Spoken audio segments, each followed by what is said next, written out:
Hi, Assalamualaikum. Welcome again sa ating YouTube channel.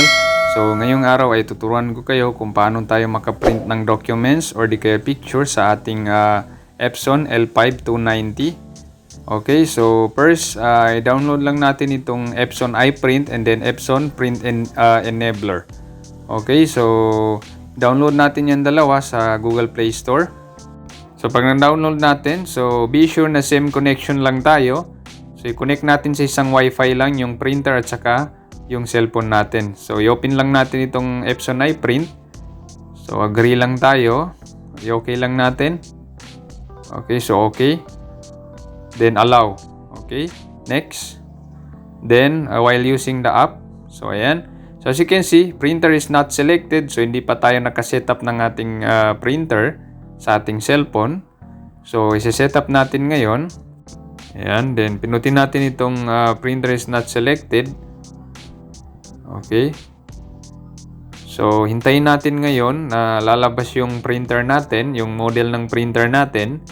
So, dapat talaga isang connection lang, same connection, yung cellphone at saka yung ating printer. Okay, so hintayin lang natin. Okay, so ayan, lumabas na yung model ng printer natin, yung L5290 series.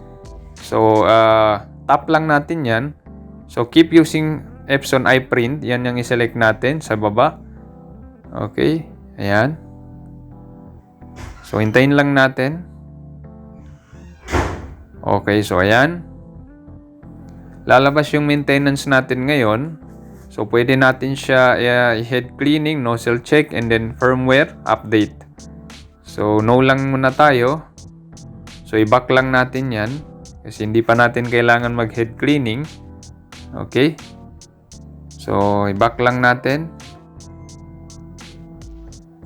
Okay. So, ngayon, as you can see, nandyan na yung model ng printer natin. So, try natin mag-print ngayon ng documents. Okay. So, try natin ito. So, ito yung ipiprint natin ngayon. Ayan. So, as you can see, naka-setup na yan. So, pindutin lang natin itong print sa baba. Okay, so ayan. So, merong print dito. So, pindutin lang natin. So, ayan. Okay. So, as you can see, general error. So, meron siyang error.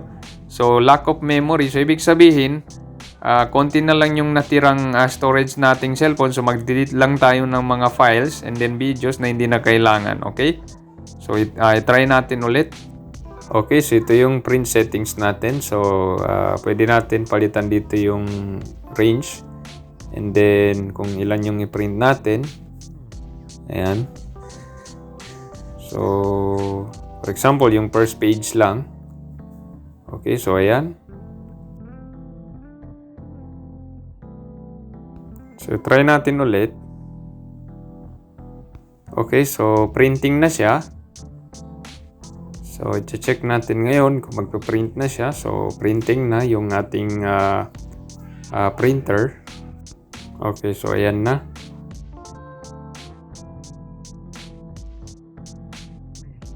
Okay, so ayan, printing na siya. So, hintayin na matapos. Okay. So, ayan. Na-print na talaga siya. So, as you can see, naka-print na tayo gamit ang ating cellphone. So, napakadali talaga. So, mas mabilis. Kasi hindi na natin kailangan mag-transfer pa ng file from phone to laptop. Okay? So, ganyan lang kabilis. So, ngayon, ipapakita ko naman sa inyo kung paano mag-scan gamit ang ating cellphone. So, ayan, ilagay lang natin dyan. Okay, so, ngayon, dito naman tayo sa scan. So, pindutin lang natin yung scan. Okay, so, pindutin natin itong scan sa baba. So, scanning na siya. Okay, so, check natin. So, as you can see, originals are not loaded in the ADF. So, i-troubleshoot natin. So, source. So, dyan lang tayo sa document table. Palitan natin yung source ng document table. Okay, so Tatry natin ulit ngayon kung gagana siya. So minsan talaga kailangan din ng troubleshooting. Okay, so hintayin lang natin. Okay. So ayan. Scanning na siya.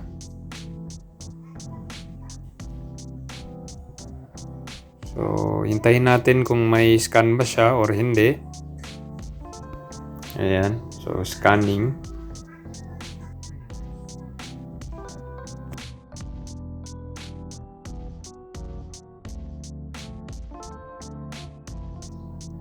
Okay, so ayan, no thanks lang natin. So as you can see, na-scan na natin. So nabaliktad siya, madali lang yan siya i-rotate. So i-save lang muna natin.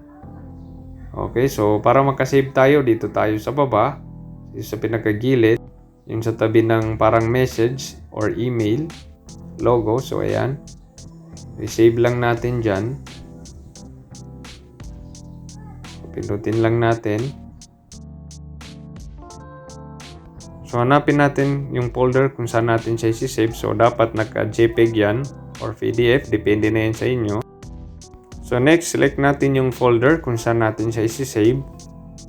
So dito na lang. Ayan. So use this folder, allow lang natin. Okay, so save. Okay, so na-save na natin ngayon.